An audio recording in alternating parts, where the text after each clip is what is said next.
Coming in from Uttar Pradesh, the National Investigation Agency have begun connecting what officials describe as a critical terror dots across multiple states. According to highly placed sources, the coordinated operation is expected to expand into a pan-India investigation with simultaneous raids planned in multiple cities to identify sleeper cells and trace and source the source of explosive materials and funding channels used by the terror module that are operating pan-India. Let's quickly go across to Anshul. Anshul, the biggest point of worry right now is that these sleeper cells function or operate all the way from Srinagar to Saharanpur to Faridabad, with connections even going all the way to Hyderabad if we just look at the pan-India angle.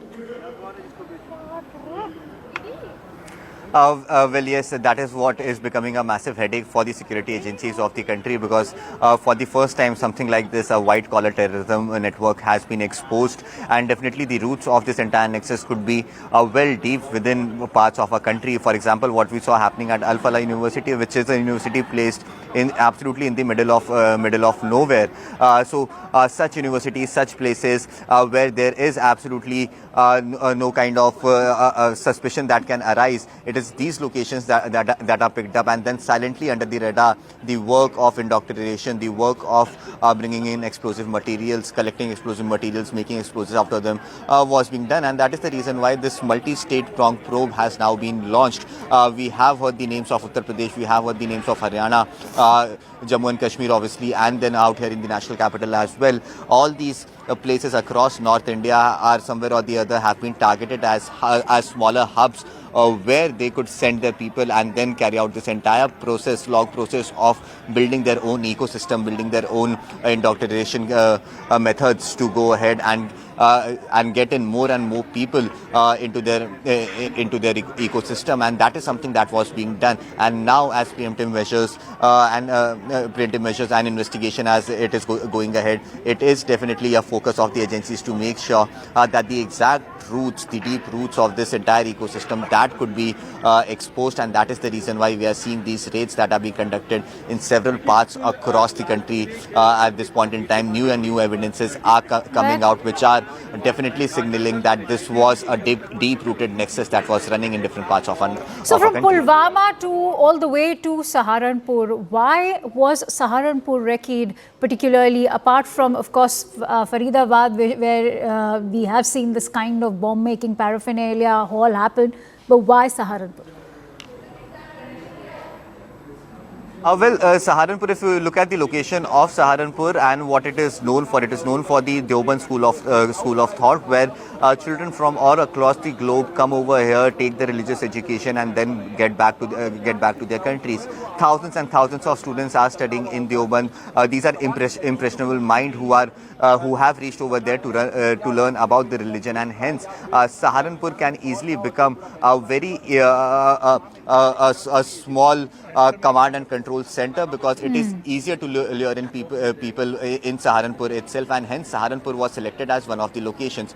The Al Falah University that was selected was because of the location of Al Falah University, which is close to the national capital, but far from the security agencies, from the lenses of the security agencies as well. Now, in Al Falah University, the initial indoctrination started approximately 8 to 9 years ago, when an HR manager known by the name of Jamil got enrolled over there, and then over the next few years he started getting in people of the same ideology from Kashmir, and started to give them employment over here at Al Falah University. As I mentioned, that Muzammil, who was working at Al Falah, was working over there for the last more than 3.5 years, and there is absolutely no criminal record of Muzammil either with the Faridabad police at this point in time.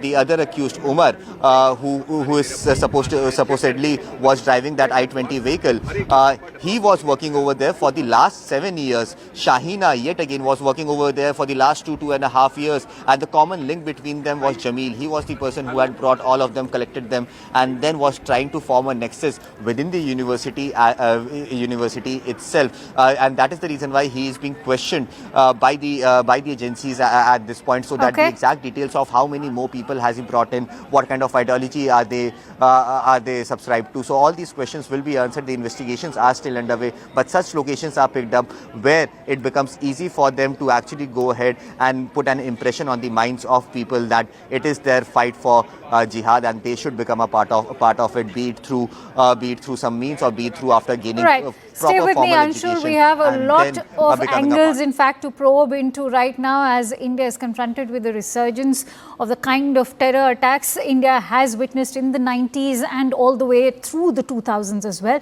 Investigators have confirmed the Delhi blast was a Jaish-inspired Fidain attack. A 10-member NIA team is leading the probe, with forensic experts analyzing samples from the site. Exclusive CCTV visuals from the Red Fort control room capture the exact moment, and that is 6:50 p.m. when the explosion happened. A bright flash at the Red Fort Chalk as crowds moved through. The I-20 car used in the blast was tracked across Connaught Place, Mayur Vihar as well, suggesting a deliberate route to evade surveillance. Fresh CCTV from Faridabad Sector 37 shows prime suspect Dr. Omar with Tariq from Pulwama likely on a recce as well. Remember, the Delhi police along with the NIA have managed to in fact piece together all of these CCTV clips overnight, and between 10th and 11th of November. Maulvi Irfan Ansari, accused of radicalizing the doctors, remains under the scanner. Another doctor, Tajamul Ahmad Malik, has been detained for questioning. Police are also tracing a second car, which is a Brezza car, linked to the woman doctor, Dr. Shaheen, believed to also contain explosive.